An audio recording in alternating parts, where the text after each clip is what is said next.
La créativité, est-ce que c'est quelque chose qu'on a ou qu'on n'a pas?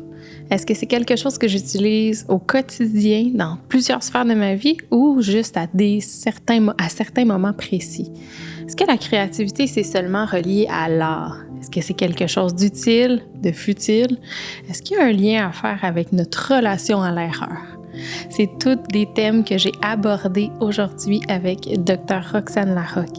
Et vous allez comprendre à quel point la créativité a une place fondamentale dans nos vies, autant pour les enfants que pour les adultes. Alors, je vous souhaite la bienvenue dans La nature de l'enfance. Allô Roxane! Bonjour! Ça va bien? Oui, merci. Merci d'être là ce matin.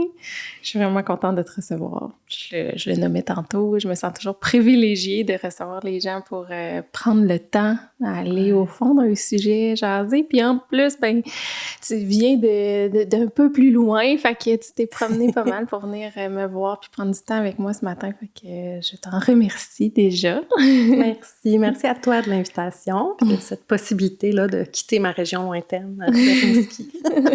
Venir faire un tour ici.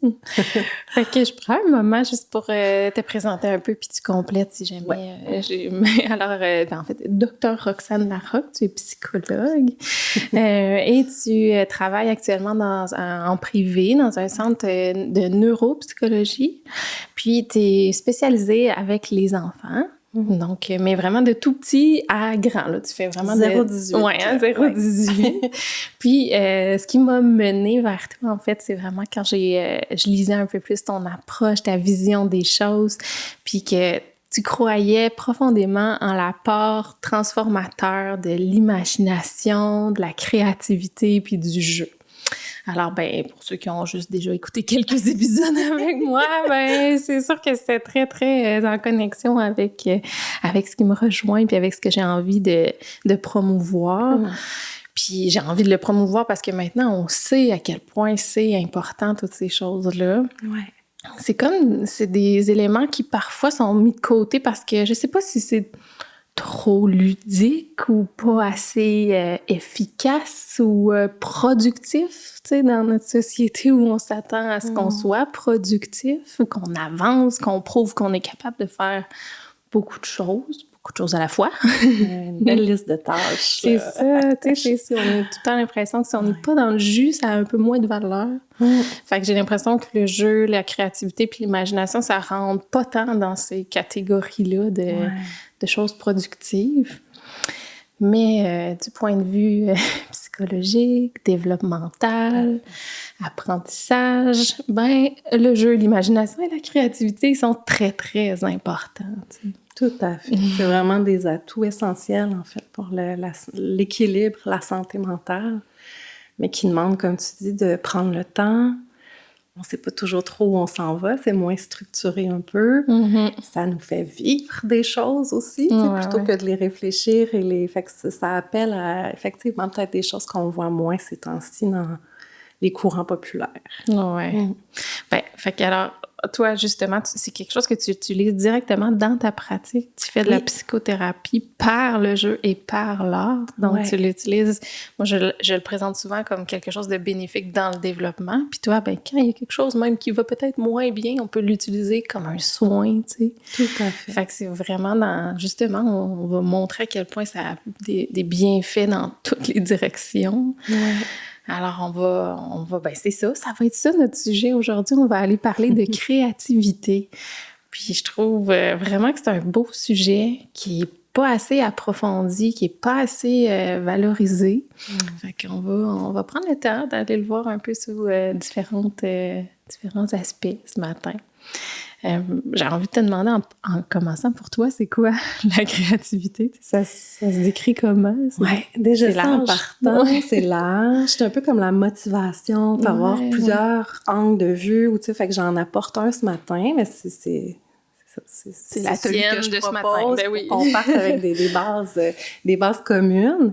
Mais pour moi, la créativité, ben il y a la création, donc on va venir à créer quelque chose de nouveau. Ça peut être une nouvelle pensée, ça peut être une nouvelle façon de réagir, ça peut être un nouvel objet, ça peut être plein de choses. Mm-hmm.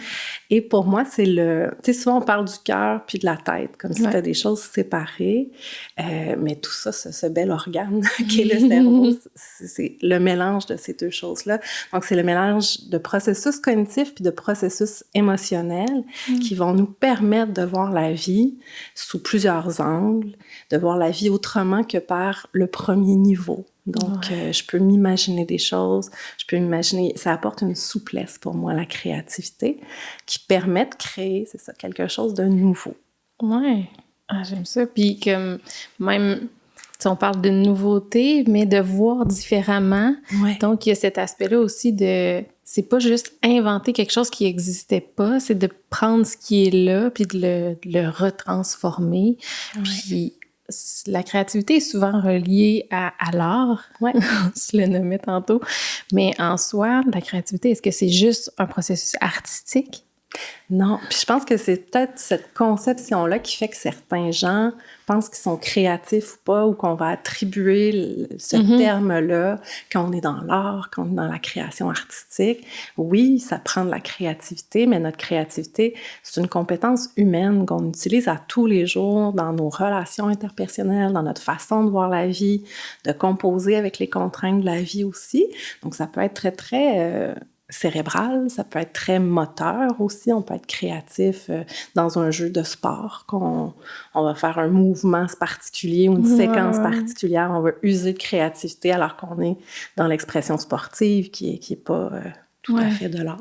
Oui, parce qu'on a quand même, tu sais, c'est ce réflexe-là d'étiqueter, tu sais, puis c'est comme un... Tu l'as ou tu l'as pas, on dirait, puis... On dirait que j'entends, là, « Ah non, mais toi, t'es tellement créative. Moi, je suis pas ça. Puis en plus, je suis pas bon en dessin, justement. » On dirait que ça, tu sais, c'est comme relié. Oui, c'est ça. Oui, toi et ta créativité. Tu sais, c'est comme un peu bohème. C'est comme un peu dans la musique, dans la peinture. Alors qu'on a tout ça dans nos connexions cérébrales. Fait que je pense que c'est ce qui fait aussi que certains gens peuvent se dire, ben moi, j'ai pas ça, alors que c'est pas le cas. Mais la créativité, c'est partout. C'est un petit bambin, ça, un parcours moteur qui va réfléchir à « OK, comment je vais faire pour me rendre à tel endroit où je veux aller » ou qui va user de créativité avec les informations qu'il a parce que « Ah, si je vais là, je tombe. OK, je peux pas aller là, mais je veux quand même me rendre là. Comment je vais faire? » Puis là, on apporte des nouvelles solutions. Ouais, j'entends beaucoup adaptation dans ce que tu viens de nommer, mettons. Là. Donc, la créativité, ça nous sert pas juste dans un processus artistique, loin de là. C'est quelque chose qui fait partie vraiment de nos vies. Ouais. C'est juste qu'on dirait qu'on l'identifie pas comme ça. On va aller lui mettre d'autres noms. Là, on vient de parler d'adaptation, mais à quoi ça peut nous servir d'autre? On dirait que j'ai spontanément résolution de problème qui vient. L'ouverture à la différence. Donc, je suis capable de voir, OK, l'autre agit comme ça, c'est pas bien, c'est pas mal, qu'est-ce qui se passe pour lui? Ou, tu sais, là, Donc, ça amène une souplesse aussi dans le traitement des informations. Ça peut apporter, en fait, tu sais, ça nous parle ça peut aider à développer l'estime de soi des jeunes, l'identité. Parce que quand on est créatif, on parle de nous. Le jeune va trouver des solutions qui lui ressemblent. Donc, à travers tout ça, il peut prendre confiance aussi en lui. Parce qu'il était face à un problème, puis lui-même a créé la solution, lui-même a créé quelque chose. Donc, on vient toucher à plein de sphères du développement humain qui sont hyper importantes dans l'équilibre pour la santé mentale. Donc, on parle de souplesse, ouverture à la différence. Ça demande aussi une gestion du stress, pouvoir être créatif. Parce que le stress, en petite dose, peut être motivant, peut être un moteur, mais en grande dose, peut bloquer la créativité. Oui. Alors, c'est l'expression de soi, vraiment, là, dans ce que tu viens de nommer, qui me vient. Fait que, être en mesure d'exprimer qui on est par notre créativité. Puis ça peut passer encore là, oui, par l'art, mais là, par la façon dont je m'habille, la façon dont je vais exprimer mes talents en général, tu sais. Tout à fait. Puis l'autonomie, gestion du stress, donc tout ce qui est la gestion des émotions, en fait. Oui. Oui, puis on peut le voir dans le jeu. Les enfants qui vont vivre un très, très gros stresseur ou un événement marquant, là, on peut parler d'un décès ou de quelque chose qui vraiment, un déménagement, quelque chose qui vient bouleverser un peu leur quotidien. Des fois, on observe leur jeu après, puis il y a de ça. Puis ils n'ont pas besoin d'en parler nécessairement, ou souvent après une grosse annonce, l'enfant va aller jouer, comme, mais voyons, comprends-tu ce que je viens de dire? Oui, il a besoin de processer ça, va passer par le jeu pour nous parler de ses émotions, puis la psychothérapie par le jeu, c'est un peu ça aussi, c'est de voir, OK, en quoi ce jeu-là me parle de toi, qu'est-ce que tu es en train de me dire, qui pourrait me servir d'outil pour t'aider, pour te soutenir dans ta démarche, parce que les mots, on n'y arrive pas tout le temps. Donc, on passe l'enfant, dans son développement, va passer par d'autres moyens pour nous parler de lui. Donc, ça va ressortir un peu partout dans des scénarios, dans un livre qu'il va vouloir lire et relire. Et là, il est en train de nous passer un message sur quelque chose d'autre, où il est en train d'intégrer cette réalité-là à travers son quotidien. Ah oui. Puis, tu sais, je promouvois vraiment beaucoup le jeu véritable, ce que Neufeld appelle le jeu véritable. Donc, qui est vraiment exprimé de l'enfant, qui est jamais imposé, qui est libre dans le temps et dans l'espace. J'ai comme envie, tu sais, que ce que tu viens de nous décrire là, en fait, c'est ça. Fait que ça vient aussi replacer à quel point c'est important que nos enfants, au quotidien, aient de la place pour le jeu libre, parce que leur créativité va passer par là, mais l'expression de soi va passer par là aussi. Tout à fait. Fait que, tu sais, de ton point de vue aussi, de l'espace pour le jeu libre, est nécessaire et important. Ouais. Oui, puis on le sait que spontanément, dans ce type de jeu-là, va émerger des choses de l'ordre de la créativité. On n'a pas le choix, il y a très peu de contraintes. Bon, il y en a quand même, on demande de rester dans un certain lieu, ou tu sais, il y a un minimum. Là, un cadre sécurisant au final. Exactement, parce que je le disais tout à l'heure, il faut que ce soit sécurisant. C'est pas comme je te laisse au centre d'achat et joue librement. Fait que ça prend quelques contraintes, mais somme toute, tu sais, assez large. Et là, l'enfant, c'est là où on voit émerger ce qu'il y a en lui. J'aime bien aussi dire qu'il y a des contraintes des fois interpersonnelles, donc on peut dire à l'enfant, tu sais, jouer tout seul librement versus jouer avec quelqu'un d'autre. Librement, c'est différent. Et là, ben, ma créativité va rencontrer la tienne, puis on va créer quelque chose d'autre, on va inventer nos codes à nous, puis on va se trouver une façon d'agir là-dedans. Ah oui. Il y avait une étude qui était faite... C'était en Suisse et en Belgique, dans des crèches, là, fait que l'équivalent des CPE ou des milieux de garde. Et la personne enlevait tout, en fait, dans l'espace. Donc, c'était plusieurs enfants de moins de 5 ans. Puis là, c'était vraiment des 3 ans, là, ce que je regardais, 3-4 ans. Même plus jeune, déjà 2-3 ans. Puis ils étaient juste tous mis ensemble dans une pièce. Puis les adultes étaient comme en posture plus de retrait. Et là, au début, ben là, ils vont chercher l'adulte, ils cherchent un peu quoi faire. Et puis là, tranquillement, puis il y en a qui se mettent à jouer à la cachette avec... Il n'y avait pas de meubles, mais il y avait, mettons, un poteau, tu sais. Puis là, on voit émerger plein de choses. Et là, je suis pas en train de dire comme vider vos maisons. Non. Mais je suis en train de dire que des fois, puis tu parlais tout à l'heure de la société dans laquelle on est, bien là, on va imposer, on va dire, oh mon Dieu, mais il va s'ennuyer, ou je vais y acheter telle chose. J'avais envie de t'amener là tantôt, l'ennui. L'ennui et la créativité pour toi, en contexte sécuritaire. Là, tu as des beaux ingrédients pour la créativité, puis il émerge des choses au-delà de ce qu'on pourrait s'imaginer ou de ce qu'on aurait dicté aux enfants. Ouais. Ah oui, c'est ça. J'avais déjà lu une étude qui disait que 15 minutes d'ennui augmentaient, là, je me souviens pas du chiffre, là, mais augmentait de façon fulgurante la créativité dans les moments qui allaient suivre. Puis ça, autant chez l'enfant que chez l'adulte. Tout à fait. Puis on est comme plus habitué, on s'accorde pas de temps d'ennui, surtout avec nos téléphones proches, on a comme toujours quelque chose pour les temps vides, là, qui serait en fait très bon.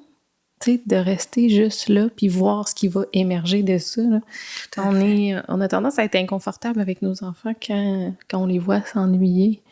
Bien, je pense qu'on voit que nous aussi, ça, c'est comme si on projette un peu de c'est pas confortable. On est en train, en fait, pour laisser place à l'intuition, à la créativité, on tolère quelque chose de désagréable.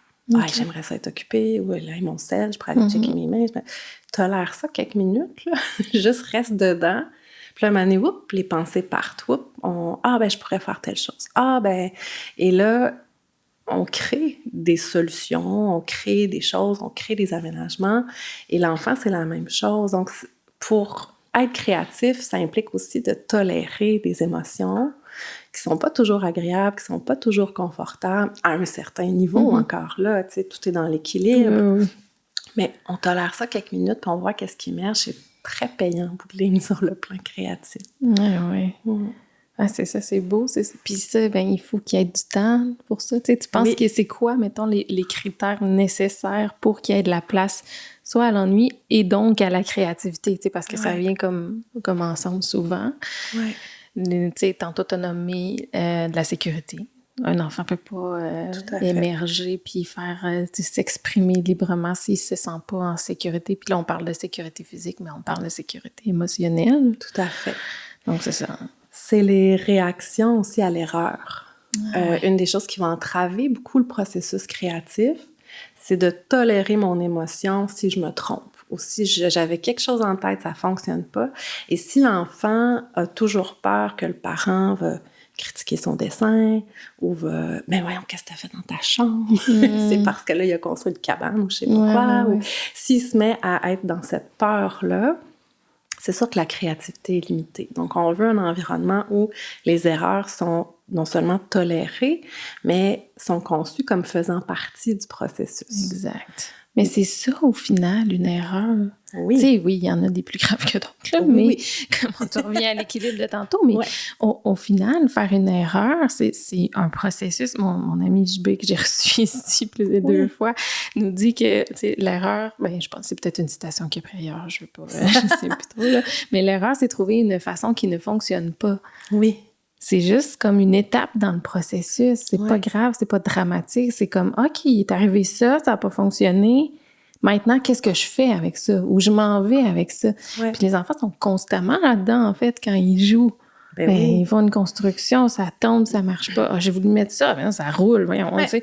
Mais, puis c'est d'avoir l'adulte à côté qui va juste aller nommer plutôt que de juste corriger ou d'aller dire ça c'est bon ou pas bon. Comme ça fait partie des étapes de l'apprentissage, de ta construction ou de là, c'était pas la bonne chose pour l'instant, mais d'accepter l'erreur comme une étape. Vraiment. Vraiment. Et tu l'as très bien résumé parce que sinon, si l'enfant est juste en posture de hey, je peux perdre la fierté de ma mère si je fais ça, je prendrais pas trop d'essais. Je serais comme OK, je vais rester en terrain connu. Ouais.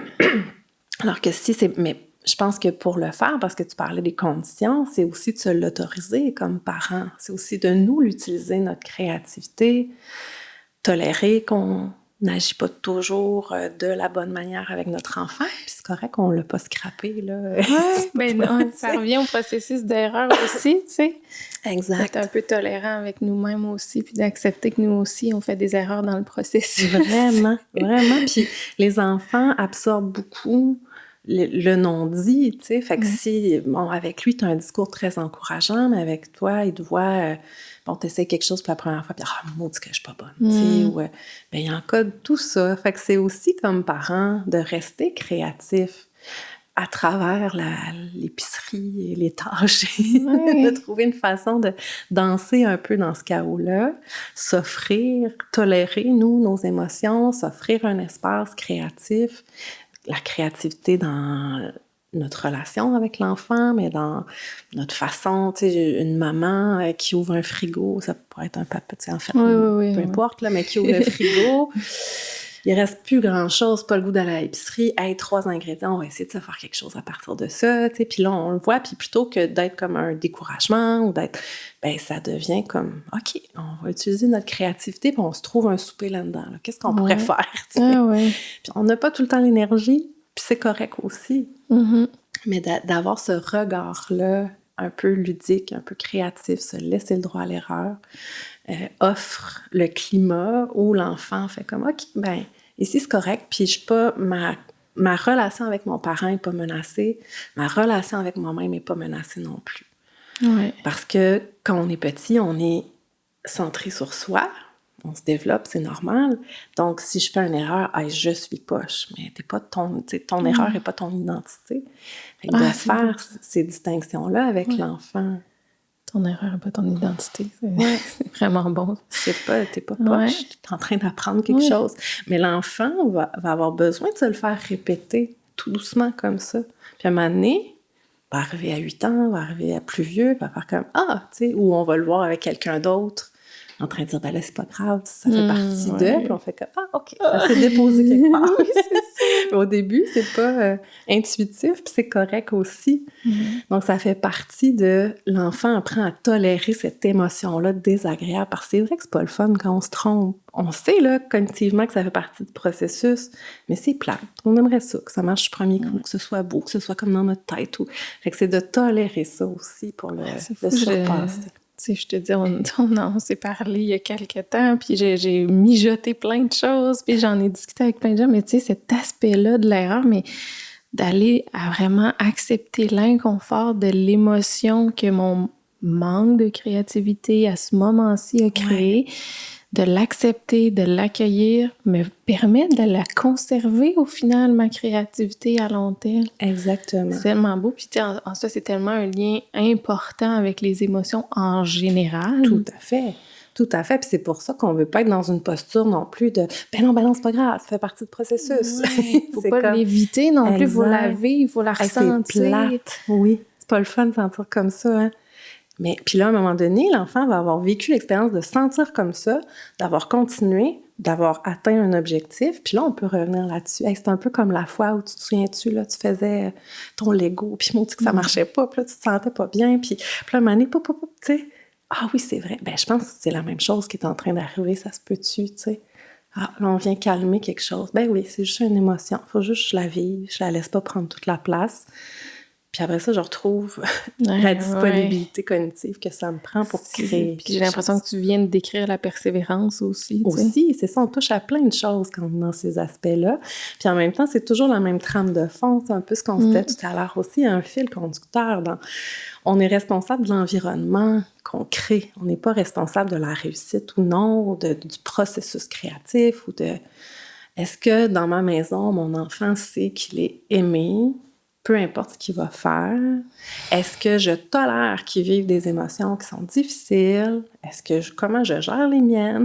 Et là, ensemble, parce que des fois, je trouve qu'on a tendance à comme, OK, là, on va le stimuler au niveau des apprentissages. Là, on va faire la gestion des émotions. Là, on va faire, tu sais, les apprentissages scolaires. Mais tout ça part de la même base, tu sais. Ah oui, tellement.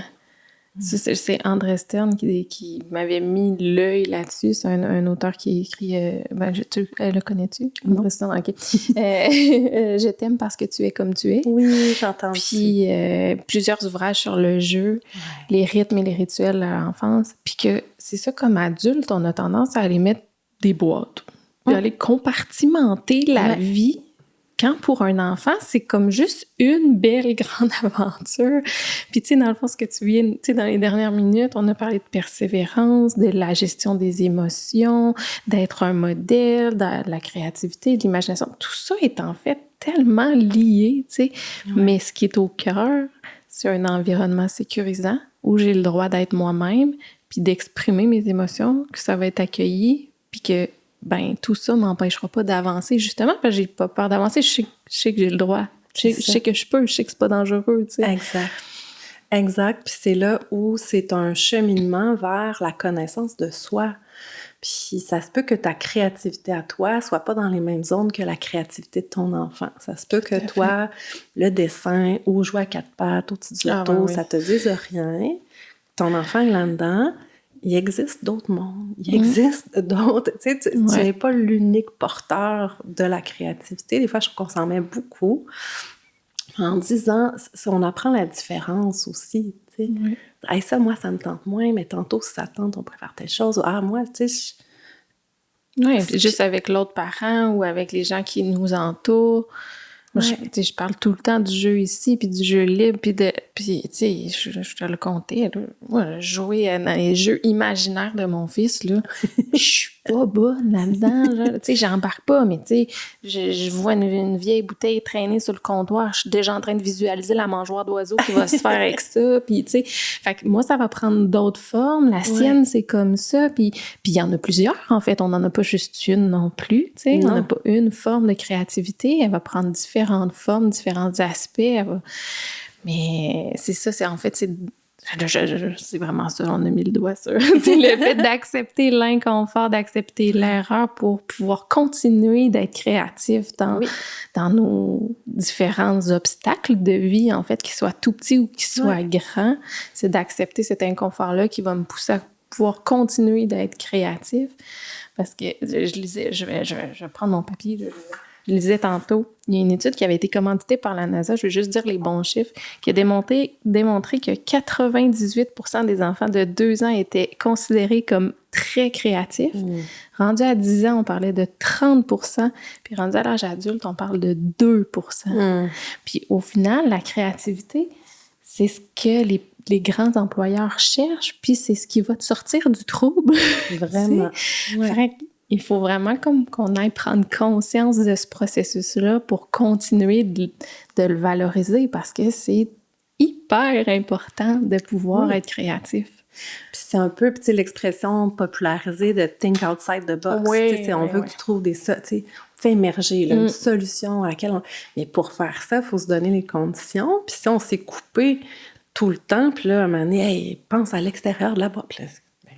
C'est stressant. Mais Mais c'est ça, c'est que je pense qu'on parlait tout à l'heure, la société aussi. Puis tu sais, pour moi, c'est comme des petites poupées russes. Là. Il y a qui on est, il y a l'environnement dans lequel on est, les politiques, le contexte socio-politique. Tu sais, il y a plein de choses qui s'entremêlent. Fait que je suis pas en train de dire c'est la société. Tu sais, il y a plusieurs aspects. Oui, il y a plusieurs aspects. Puis d'être en train de dire, tu sais, comme ce qu'on fait là, on s'était parlé avant, on s'était dit, OK, j'ai le goût de parler de ça. On n'a pas tout sorti notre texte. On fait confiance que dans un certain... Puis là, notre conversation nous amène, on co-construit quelque chose où toi, tu fais comme, hey, c'est le fun, ça m'amène là. Moi, je dis, ah oui, puis là, tu sais... Puis là, on est en train de créer quelque chose parce qu'on s'est laissé l'espace, parce qu'on se laisse le temps, puis on crée quelque chose. Mais si on était comme, là, il faut être efficace, puis là, mais là, peut-être qu'on n'aura pas l'air professionnel, là, il faudrait sortir, puis là, on se met encore... On aurait fait un exposé oral. Oui, c'est ça. C'est correct aussi, mais des fois, on va moins loin quand on se permet pas ça. Mais de se dire, puis là, ici, c'est dans un contexte, mais de se dire, je sais pas, chez moi, je prends une demi-heure, puis je fais de l'écriture intuitive. J'écris quelque chose, ou tu sais... Je donne cet exemple-là, mais ça peut être aussi, je fais du crochet, ça peut être, tu sais, je prends un temps où je fais rien, je demande grosse guillemets, mais c'est pas valorisé, c'est comme ça on perdait notre temps. Oui, c'est vrai. Alors que, ben non, mais c'est ça, rester créatif, puis pendant que je suis sur mon tricot, ou pendant que j'écris, là, puis il sort des choses, ou je pense à quelque chose, je fais comme, hey, ça m'habite vraiment, comment ça? Puis là, OK, il faudrait peut-être que je regarde, tu sais. Ça fait partie de... Mais on est tellement conditionnés à « perds pas ton temps, sois efficace, let's go », puis on gère tellement d'horaires puis de choses que juste ça, se laisser le temps de prendre le temps, c'est comme une valeur où c'est comme devenu contre-intuitif, on dirait, alors que c'est nécessaire. C'est fou, c'est tellement ça. C'est tellement ça, c'est qu'on nous demande d'être productif, mais en fait, pour être productif, il faudrait qu'on se laisse ce temps-là. Exact, puis on le voit, tu parlais des employeurs, mais on voit aussi les gros employeurs donner des salles de gym ou accès à... vous allez faire du sport puis revenir après, ou on va aller réfléchir ce matin, mais dans un café, ou puis on voit très bien que la productivité n'est pas du tout... ça nuit pas, mais que la créativité augmente. Donc, il y a quelque chose, là, je pense, qui est en train de changer aussi parce qu'on voit bien qu'on ne peut pas être tout le temps à côté comme ça. Il y a un prix sur le plan de la santé mentale, souvent. Oui. Puis, on parle de, c'est ça, le think outside the box. Puis, moi, j'étais enseignante. On était tantôt, on s'en glissait un mot juste parce que c'est inévitable. Là, si on parle de notre société, on parle du développement de nos enfants, on parle de leur bien-être. Le système scolaire actuel est comme surchargé. Les enfants, on dirait qu'on essaye de les rentrer dans des boîtes. Il y a quand même une incohérence là-dedans. Là. On veut qu'à l'âge adulte, on soit créatif, qu'on soit nous-mêmes, qu'on soit capable de s'exprimer, d'exprimer qui on est, qu'on think outside the box. Mais tout le long du processus, on aimerait ça qu'on rentre dans ce carré-là, tu sais. Fait qu'il y a comme quelque chose là aussi qu'il faudrait aller accorder du temps, aller accorder de la place à l'unicité des enfants, de revaloriser le jeu dans le système scolaire, l'expression de soi, tu sais, on peut pas, tu sais, faire abstraction des corridors d'école remplis de bricolage identique, tu sais. C'est pas de la créativité. Puis, tu sais, ça va aller servir à autre chose, le respect des consignes, suivre des étapes, aller développer des habiletés motrices ou autres. Mais quand on parle vraiment de créativité puis d'expression de soi, on n'est pas là-dedans, tu sais. Fait que je me dis qu'il y aurait comme quelque chose aussi à aller nommer puis ajuster là. Puis tu sais, c'est pas... tu sais, j'ai été moi-même enseignante, là, je sais que c'est pas de la faute des profs, là, souvent, c'est ça, comme tantôt, c'est plus, tu sais, poupées russes, là, tu le disais, c'est comme le système, en gros, qui fonctionne pas, qui nous permet pas d'offrir cette place-là aux enfants, tu sais. Je pense, tu sais, sans avoir l'expertise de l'analyse là, du milieu scolaire, mais ce qu'on voit beaucoup, les constats cliniques aussi, c'est que les profs sont épuisés. Oui. Tu sais, et il y a comme quelque chose, tu sais, quand justement cet effet-là, et quand on est en train de prendre soin des profs, mais on prend soin des enfants, tout ça est relié. Parce que pour laisser cette place-là, mais ça prend de l'énergie. Ça prend quelqu'un qui fait comme, OK, là, on est 20 dans cette classe-là, puis ça se peut que lui, ça dérape. Tu sais, parce que c'est super là, avec un enfant qui s'autorégule bien, qui gère bien ses émotions, qui est habitué d'être là-dedans aussi. De faire comme, hey, let's go, on se donne un espace, puis, mais ça amène des défis parce qu'ils ne sont pas tous là. Qu'est-ce qu'on en fait de ça? Qu'est-ce qu'on est en train de mettre pousser le problème à plus tard? Mais il y a des enjeux de société qui affectent. Puis tu sais, on parle de créativité, mais en bout de ligne, puis je le ramène, c'est la santé mentale, c'est l'équilibre, c'est la relation qu'on a aux autres, c'est la relation à l'ouverture, la différence. C'est important de s'y intéresser. C'est toutes les sphères où la créativité va avoir un impact au final. Fait que prendre soin de notre créativité, prendre soin, ça va avec prendre soin de notre santé mentale parce que c'est là où elle va s'exprimer, ma créativité au final. Comme tu l'as nommé tantôt avec la gestion des émotions, ma relation avec les autres, ma résolution de problèmes. Fait que c'est... Puis j'ai envie de dire, justement, tu sais, avec les chiffres que je nommais tantôt, là, mettons que je suis une adulte qui réalise qu'elle a peut-être enfoui sa créativité, là. Ce qui pourrait arriver, là, vu qu'il y en a 2% qui sont encore très créatifs. T'as-tu comme des suggestions, une idée de comment on peut faire ressurgir cette créativité-là, si tout d'un coup, on a envie de lui laisser peut-être un peu de place, à la limite dans le but d'être plus productif, parce qu'on sait aussi que ça va avoir ça comme effet, mais tu sais, comme on peut pas tout changer tout en même temps, si on sait que ça peut au moins me faire du bien à ma santé mentale, à ma productivité, à mon bien-être, comment je peux faire ressurgir cette créativité-là?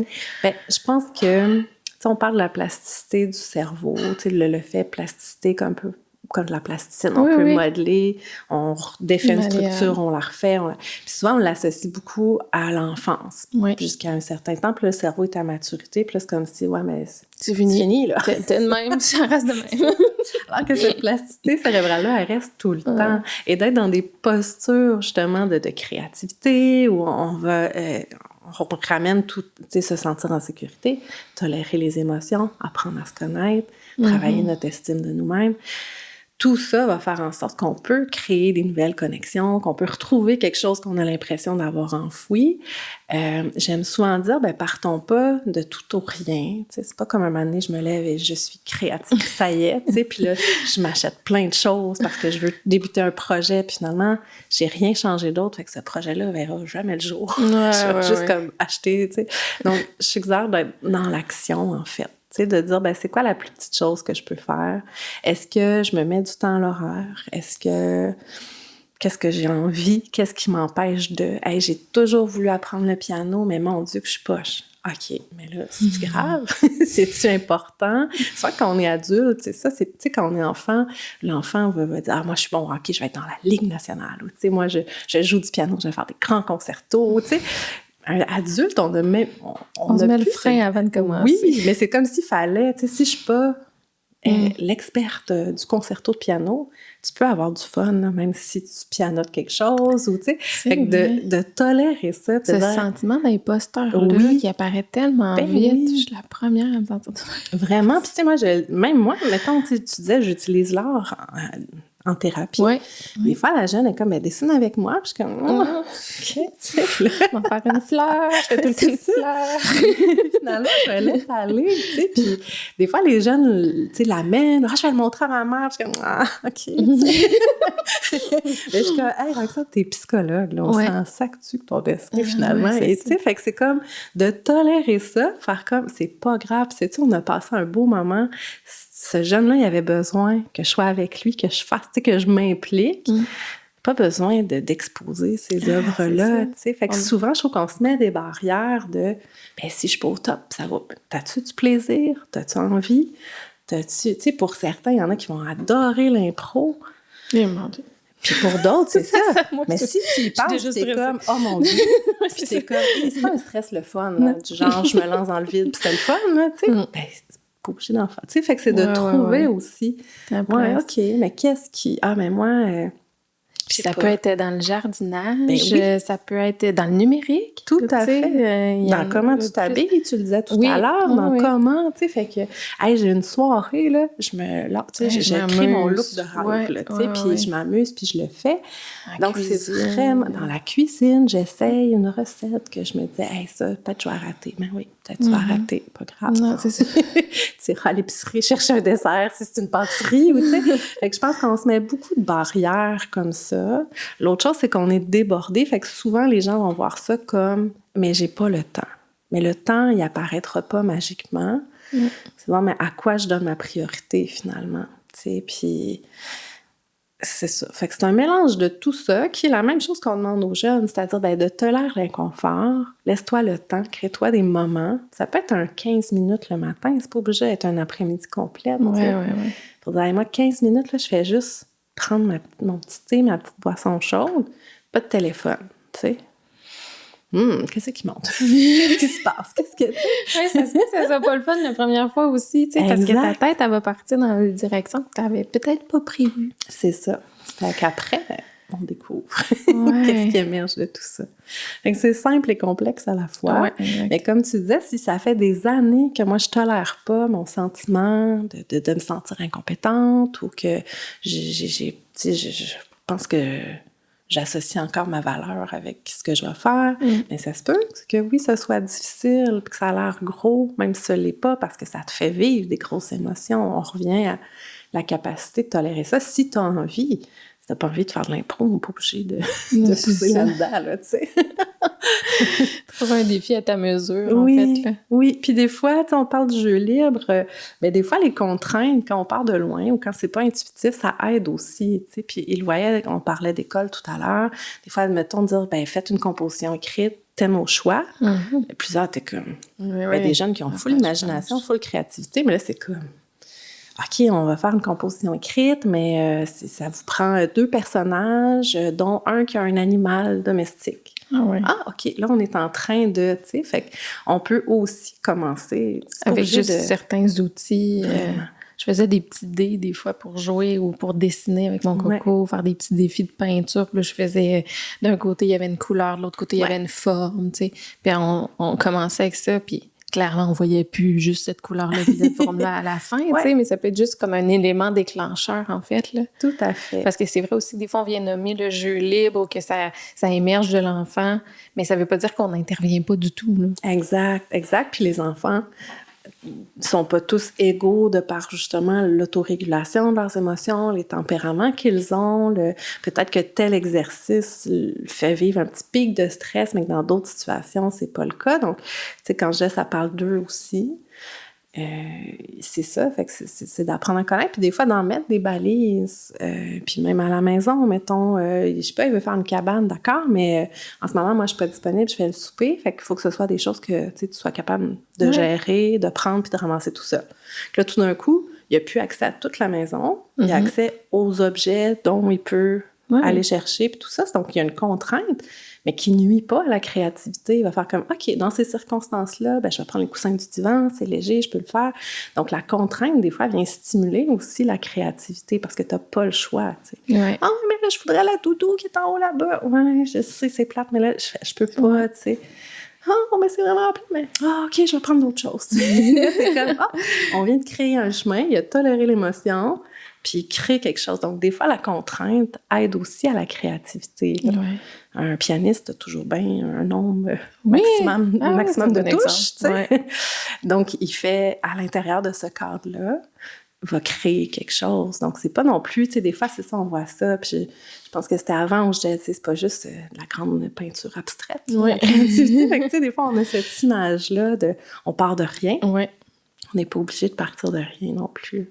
Ah non, c'est tellement beau. C'est ça, puis en même temps, tu sais, il y a Einstein qui disait, la logique t'amène du point A au point B, l'imagination t'amène n'importe où. Exact. Fait que, tu sais, de partir avec un petit quelque chose, mais après ça, de voir tout ce que tu vas pouvoir en faire, c'est un potentiel immense. Puis nos enfants ont un potentiel immense quand ils sont dans les bonnes circonstances aussi, là, dans le bon environnement. Fait que tu dois leur faire confiance. Puis même des fois, c'est ça, ça peut être la seule façon de les accompagner dans cet inconfort-là, juste de faire « Hey, j'ai hâte de voir ce que tu vas faire ressortir de tout ça. » Hey, j'ai confiance en toi, là, j'ai hâte de voir, ça va être... Genre même pas d'aller intervenir, aller faire quelque chose, même le démarrer, le projet ou quoi que ce soit, juste comme j'ai hâte de voir. J'ai hâte de voir. Ça, c'est une posture que j'ai beaucoup développée dans ma pratique professionnelle. Okay. J'ai été étonnée tellement de fois parce qu'il y a très, très peu de règles là, dans mon bureau. Tu sais, on se fait pas mal, on détruit pas les objets, mais c'est pas mal ça. Tu sais. L'enfant va choisir... Puis souvent, les enfants faisaient comme « Ah oui, on va faire telle affaire ». Puis ils passaient par un chemin que je trouvais tellement compliqué. Puis j'étais comme « On pourrait juste faire ça. » Comme, me semble que, tu sais... parce que je suis dans ma posture où je suis pas une éducatrice, je suis pas la mère, je suis là pour eux. Je suis... Puis même en posture de mère, d'éducatrice ou d'enseignante, des fois, juste être dans la posture d'observateur, observatrice, là. Ça m'a beaucoup appris pour mon rôle de mère, tu sais, parce que souvent, je prenais un peu de recul. Et là, l'enfant qui travaille fort, là, parce que c'est vrai qu'il n'a pas pris le chemin le plus facile, tellement fier à la fin, tu sais, de faire ça. Puis moi, des fois, j'étais étonnée que ça marche. Là. Dans ma chambre, tu sais, dans ma tête, là, les chances étaient quasi nulles, tu sais. Je suis comme, ben, coudonc, il l'a eu, tu sais. Fait que c'est comme, puis là, il est fier de lui, puis ben non, c'était pas le chemin le plus facile. C'est-tu grave? C'est-tu dans la vie, on encourage même que c'est pas dans la facilité aussi. Ou la persévérance que tu nommais, tu sais. Donc, lui, il a vu des objets dans mon bureau, puis c'est avec ça, je fais ça.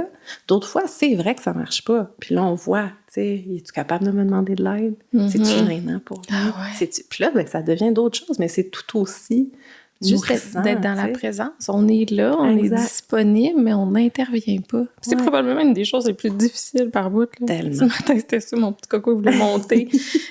Bon, c'est complètement anecdotique, là, mais il voulait monter quelque chose là, dans les escaliers, puis il y avait... Mais c'était rien qui pouvait briser, rien qui pouvait comme être dangereux ou quoi que ce soit.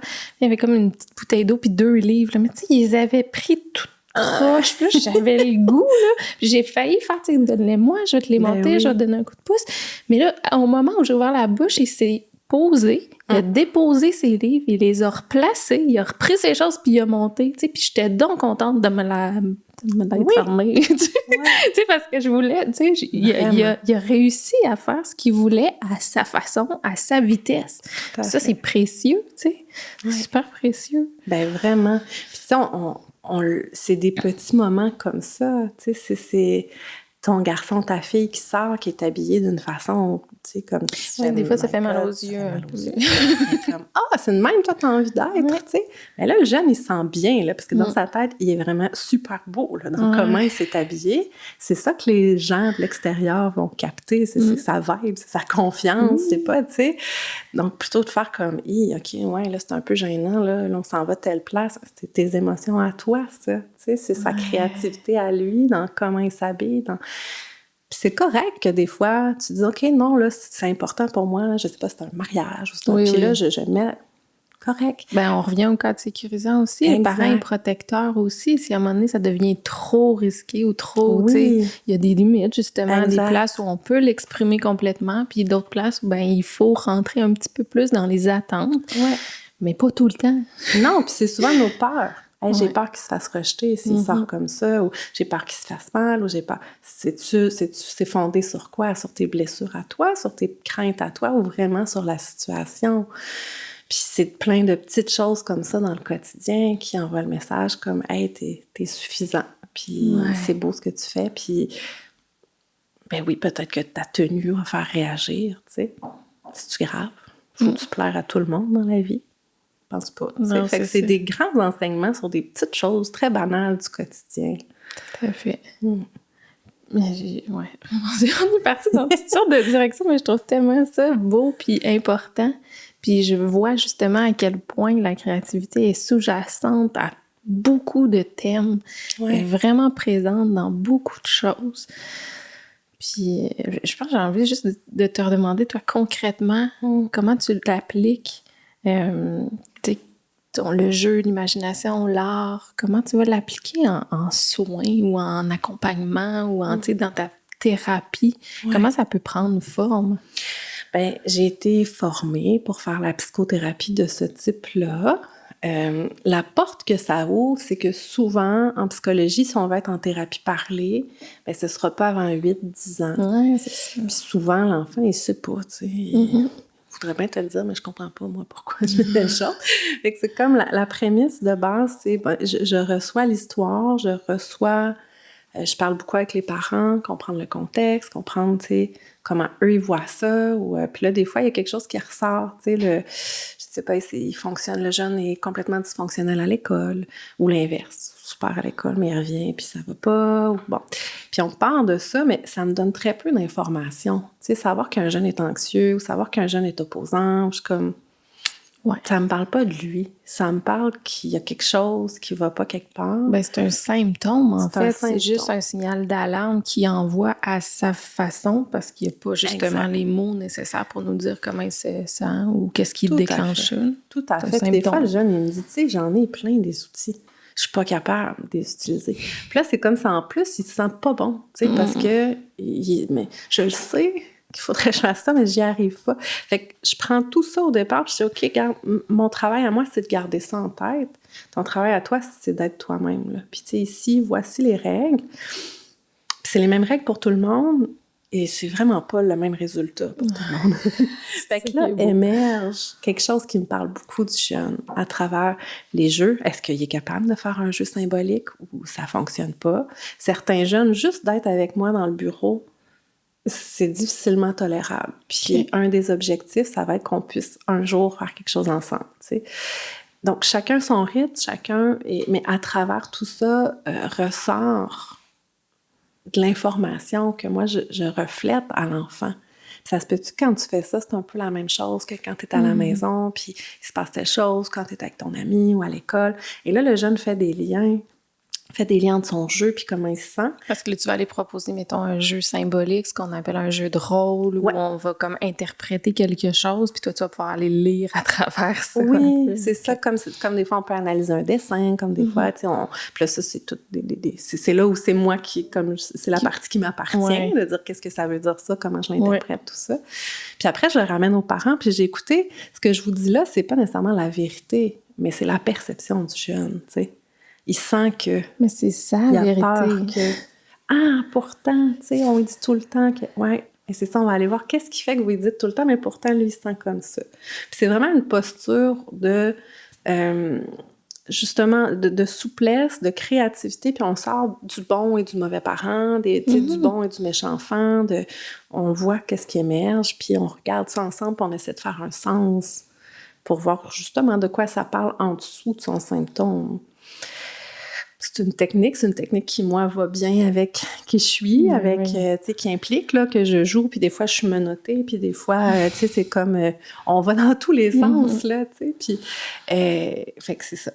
Moi, c'est une zone dans laquelle je suis confortable. Il y a d'autres psychologues pour enfants qui ont d'autres approches, puis c'est pas correct aussi, mais c'est comme ça que ça se passe souvent. Mais c'est beau de savoir aussi que c'est ça, que c'est offert. Je sais même pas si tout le monde sait que c'est possible d'accéder comme ça, parce que on peut avoir l'impression justement que nos cocos sont trop petits pour aller demander de l'aide ou qu'on aille consulter quelqu'un, mais il ne pourra pas l'expliquer. Il n'y a pas les mots. Il n'y a pas les mots pour aller nommer qu'est-ce qui ne va pas, mais sais, il y a des façons qui existent, puis justement, Ouais. toi, c'est ce que tu offres par le jeu, par l'art, par la créativité, fait que... Tout à fait. Puis c'est aussi un courant de société où c'est de plus en plus rare que la formation offerte dans ce domaine-là, où on s'est tourné beaucoup vers le cognitif, vers le...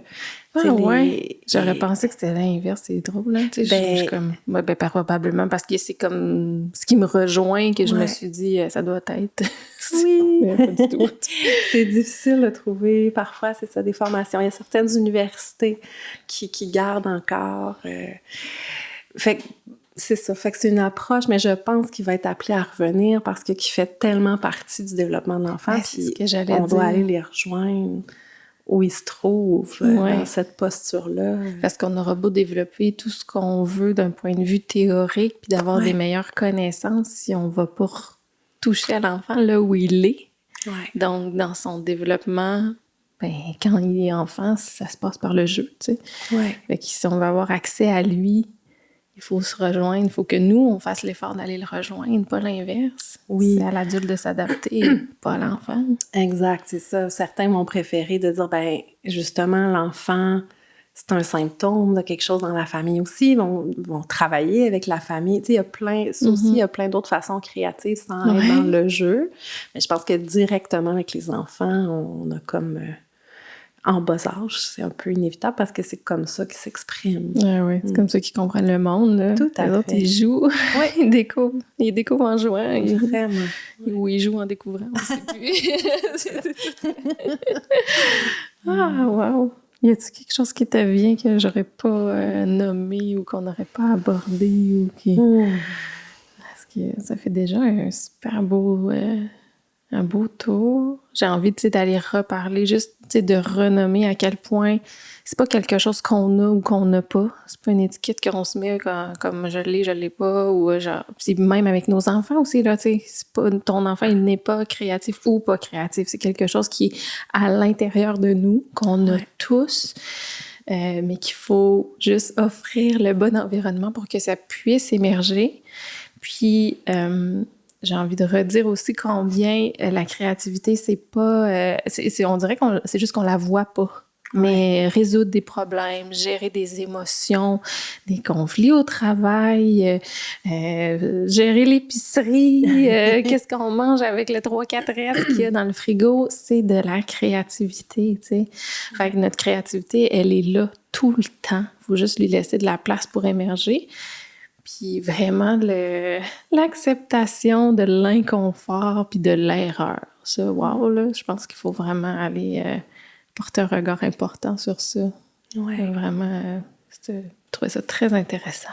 Ben, ça résume bien, je pense, ça résume bien l'essence du message sur la créativité. Ben, on le dit en débutant, c'est un terme tellement vaste, puis on pourrait... Vraiment. On aurait pu partir dans d'autres. Je suis sûre que tantôt, je vais me dire, ah oui, ça, on aurait pu aller là. Ah oui, on pourrait continuer, mais ouais, c'est une belle introduction à la chose, puis on a bien revalorisé son importance, je pense. Alors, Roxane, merci beaucoup pour ta présence. C'était vraiment super agréable de jaser avec toi. Un grand merci, c'est tout à fait réciproque. Merci.